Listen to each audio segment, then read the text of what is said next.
ఇది మా నైబర్స్ అండి. చూడండి ఇందులో కలబంద ఉంది. మరి ఈ మొక్క పేరు నాకు తెలియదు, ఇది ఉంది.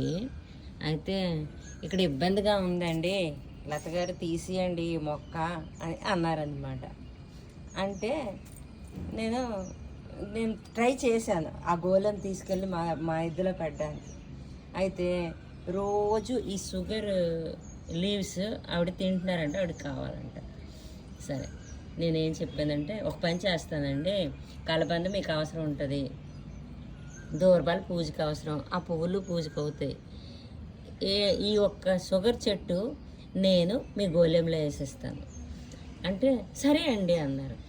అదేనండి, అడ్జస్ట్మెంట్ అనేది అంత అవసరం, ఇంపార్టెంట్ కాదు, ముఖ్యం కాదు. ఒకరికి ఒకరు అర్థం చేసుకోవడం అనేది ఎంత అవసరమో చూడండి. నేను ఆవిడని అర్థం చేసుకున్నాను, ముందు ఆవిడ అడ్జస్ట్ అయ్యారు. ఎలాగా, ఈ ఒక్క గోళం వల్ల చాలా ఇబ్బంది ఫేస్ చేశారు, ఎందుకంటే ఆవిడ ప్లేస్లో ఉంది. కానీ ఎప్పుడైతే ఆవిడకి షుగర్ ప్లాంట్ కావాలో నేను అందులో వేసిస్తాను అంటే, ఉంచేస్తాను ఇక్కడ అంటే, ఆవిడ నాకు అర్థం చేసుకున్నారు. ఎంత విలువైన మాటలో చూడండి. అందుకే సర్దుకుపోవడం కొంట జీవితంలో మనుషులకి అర్థం చేసుకోవడం అనేది అంత ముఖ్యమండి. మరి ప్లాంట్స్ టీచర్స్ అంటే టీచర్స్ కాదా, మనకి టీచర్సే కదా.